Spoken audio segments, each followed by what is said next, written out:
ओम श्री गणेशाय नमः। ओम गुरुवे नमः। ओम नमः शिवाय। शिवजी सदा सहाय। कोटि रुद्र संहिता अध्याय 43। शिव संबंधी तत्व ज्ञान का वर्णन तथा उसकी महिमा। कोटि रुद्र संहिता का महात्म्य एवं उपसंहार। सूत जी ने कहा, ऋषियों, मैंने शिव ज्ञान जैसा सुना है उसे बता रहा हूँ, तुम सब लोग सुनो। वह अत्यंत गुह्य और परम मोक्ष स्वरूप है।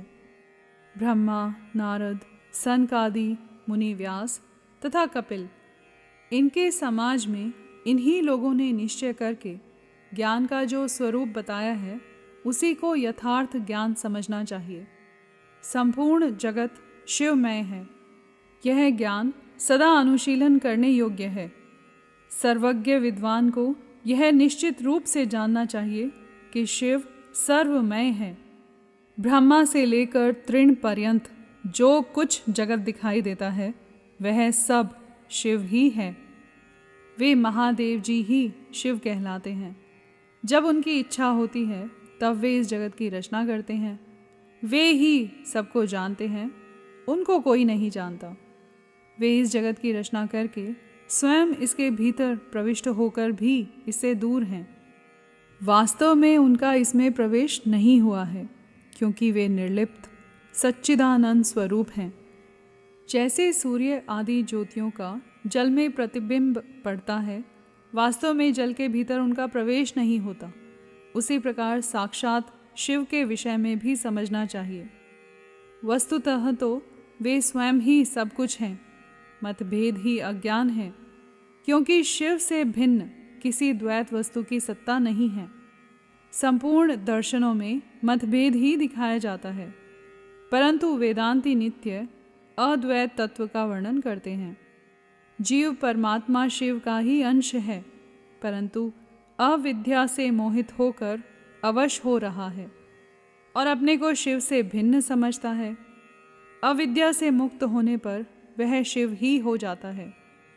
शिव सबको व्याप्त करके स्थित हैं और संपूर्ण जंतुओं में व्यापक हैं। वे जड़ और चेतन सबके ईश्वर होकर स्वयं ही सबका कल्याण करते हैं। जो विद्वान पुरुष वेदांत मार्ग का आश्रय ले उनके साक्षात्कार के लिए साधना करता है, उसे वह साक्षात्कार रूप फल अवश्य प्राप्त होता है। व्यापक अग्नि तत्व प्रत्येक काष्ठ में स्थित है, परंतु जो उस काष्ठ का मंथन करता है वही असंदिग्ध रूप से अग्नि को प्रकट करके देखता है। उसी तरह जो बुद्धिमान यहाँ भक्ति आदि साधनों का अनुष्ठान करता है उसे अवश्य शिव का दर्शन प्राप्त होता है, इसमें संशय नहीं है। सर्वत्र केवल शिव है, शिव हैं, शिव हैं, दूसरी कोई वस्तु नहीं है। वे शिव ब्रह्म से ही सदा नाना रूपों में भासित होते हैं।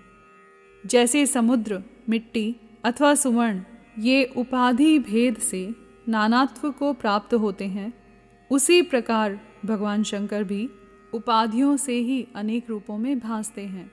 कार्य और कारण में वास्तविक भेद नहीं होता, केवल भ्रम से भरी हुई बुद्धि के द्वारा ही उसमें भेद की प्रतीति होती है। भ्रम दूर होते ही भेद बुद्धि का नाश हो जाता है। जब बीज से अंकुर उत्पन्न होता है तब वह नानात्व को प्रकट करता है, फिर अंत में वह बीज रूप में ही स्थित होता है और अंकुर नष्ट हो जाता है। ज्ञानी बीज रूप में ही स्थित है और नाना प्रकार के विकार अंकुर रूप हैं। उन विकास स्वरूप अंकुरों की निवृत्ति हो जाने पर पुरुष फिर ज्ञानी रूप में ही स्थित होता है। इसमें अन्यथा विचार नहीं करना चाहिए। सब कुछ शिव है और शिव ही सब कुछ है। शिव तथा संपूर्ण जगत में कोई भेद नहीं है। फिर क्यों कोई अनेकता देखता है और क्यों कोई एकता ढूंढता है? जैसे एक ही सूर्य नामक ज्योति जल आदि उपाधियों में विशेष रूप से नाना प्रकार की दिखाई देती है, उसी प्रकार शिव भी हैं। जैसे आकाश सर्वत्र व्यापक होकर भी स्पर्श आदि बंधन में नहीं आता, उसी प्रकार व्यापक शिव भी कहीं नहीं बंधते। अहंकार से युक्त होने के कारण शिव का अंश जीव कहलाता है। उस अहंकार से मुक्त होने पर वह साक्षात शिव ही है। कर्मों के भोग में लिप्त होने के कारण जीव तुच्छ है और निर्लिप्त होने के कारण शिव महान है। जैसे एक ही सुवर्ण आदि चांदी आदि से मिल जाने पर कम कीमत का हो जाता है, उसी प्रकार अहंकार युक्त जीव अपना महत्व खो बैठता है। जैसे क्षार आदि से शुद्ध किया हुआ उत्तम सुवर्ण आदि पूर्ववत बहुमूल्य हो जाता है, उसी प्रकार संस्कार विशेष से शुद्ध होकर जीव भी शुद्ध हो जाता है। पहले सद्गुरु को पाकर भक्ति भाव से युक्त हो शिव बुद्धि से उनका पूजन और स्मरण आदि करें। गुरु में शिव बुद्धि करने से सारे पाप आदि मल शरीर से निकल जाते हैं। उस समय अज्ञान नष्ट हो जाता है और मनुष्य ज्ञानवान हो जाता है। उस अवस्था में अहंकार मुक्त निर्मल बुद्धि वाला जीव भगवान शंकर के प्रसाद से पुनः शिव रूप हो जाता है। जैसे दर्पण में अपना रूप दिखाई देता है, उसी तरह उसे सर्वत्र शंभु का साक्षात्कार होने लगता है। वही जीवन मुक्त कहलाता है। शरीर गिर जाने पर वह जीवन मुक्त ज्ञानी शिव में मिल जाता है। शरीर प्रारब्ध के अधीन है। जो उस देह के अभिमान से रहित है, उसे ज्ञानी माना गया है। जो शुभ वस्तु को पाकर हर्ष से खिल नहीं उठता, अशुभ को पाकर क्रोध या शोक नहीं करता तथा सुख दुख आदि सभी द्वंद्वों में समभाव रखता है, वह ज्ञानवान कहलाता है। आत्मचिंतन से तथा तत्वों के विवेक से ऐसा प्रयत्न करें कि शरीर से अपनी पृथकता का बोध हो जाए। मुक्ति की इच्छा रखने वाला पुरुष शरीर एवं उसके अभिमान को त्याग कर अहंकार शून्य एवं मुक्त हो सदाशिव में विलीन हो जाता है।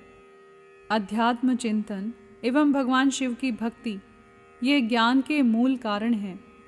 भक्ति से साधन विषयक प्रेम की उपलब्धि बताई गई है। प्रेम से श्रवण होता है, श्रवण से सत्संग प्राप्त होता है और सत्संग से ज्ञानी गुरु की उपलब्धि होती है।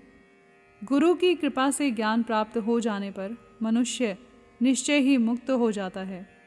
इसलिए जो समझदार है उसे सदा शंभु का ही भजन करना चाहिए। जो अनन्य भक्ति से युक्त होकर शंभु का भजन करता है, उसे अंत में अवश्य ही मोक्ष प्राप्त हो जाता है। अतः मुक्ति की प्राप्ति के लिए भगवान शंकर से बढ़कर दूसरा कोई देवता नहीं है। उनकी शरण लेकर जीव संसार बंधन से छूट जाता है। ब्राह्मणों, इस प्रकार वहाँ पधारे हुए ऋषियों ने परस्पर निश्चय करके जो यह ज्ञान की बात बताई है, इसे अपनी बुद्धि के द्वारा प्रयत्नपूर्वक धारण करना चाहिए। मुनीश्वरों, तुमने जो कुछ पूछा था वह सब मैंने तुम्हें बता दिया। इसे तुम्हें प्रयत्नपूर्वक गुप्त रखना चाहिए। बताओ, अब और क्या सुनना चाहते हो? ऋषि बोले, व्यास शिष्य, आपको नमस्कार है। आप धन्य हैं, शिव भक्तों में श्रेष्ठ हैं। आपने हमें शिव तत्व संबंधी परम उत्तम ज्ञान का श्रवण कराया है। आपकी कृपा से हमारे मन की भ्रांति मिट गई। हम आपसे मोक्षदायक शिव तत्व का ज्ञान पाकर बहुत संतुष्ट हुए हैं। सूत जी ने कहा, द्विजों, जो नास्तिक हो, श्रद्धाहीन हो और शठ हो, जो भगवान शिव का भक्त न हो तथा इस विषय को सुनने की रुचि न रखता हो, उसे इस तत्व का उपदेश नहीं देना चाहिए। व्यास जी ने इतिहास, पुराणों, वेदों और शास्त्रों का बारंबार विचार करके उनका सार निकालकर मुझे उपदेश दिया है। इसका एक बार श्रवण करने मात्र से सारे पाप भस्म हो जाते हैं। अभक्त को भक्ति प्राप्त होती है और भक्त की भक्ति बढ़ती है। दोबारा सुनने से उत्तम भक्ति प्राप्त होती है। तीसरी बार सुनने से मोक्ष प्राप्त होता है। अतः भोग और मोक्ष रूप फल की इच्छा रखने वाले लोगों को इसका बारंबार श्रवण करना चाहिए। उत्तम फल को पाने के उद्देश्य से इस पुराण की 5 आवृत्तियाँ करनी चाहिए। ऐसा करने पर मनुष्य उसे अवश्य पाता है, इसमें संदेह नहीं है, क्योंकि यह व्यास जी का वचन है। जिसने इस उत्तम पुराण को सुना है, उसे कुछ भी दुर्लभ नहीं है। यह शिव विज्ञान भगवान शंकर को अत्यंत प्रिय है। यह भोग और मोक्ष देने वाला तथा शिव भक्ति को बढ़ाने वाला है। इस प्रकार मैंने शिव पुराण की यह चौथी आनंददायिनी तथा परम पुण्यमयी संहिता कही है, जो कोटि रुद्र संहिता के नाम से विख्यात है। जो पुरुष एकाग्रचित हो भक्ति भाव से इस संहिता को सुनेगा या सुनाएगा, वह समस्त भोगों का उपभोग करके अंत में परम गति को प्राप्त कर लेगा। यहाँ पर अध्याय 43 समाप्त हुआ, साथ ही कोटि रुद्र संहिता भी संपूर्ण हुई। कर्पूर गौरम करुणावतारम संसार सारम भुजगेंद्रहारम सदा वसंतम हृदयारविंदे भवम भवानी सहितं नमामि।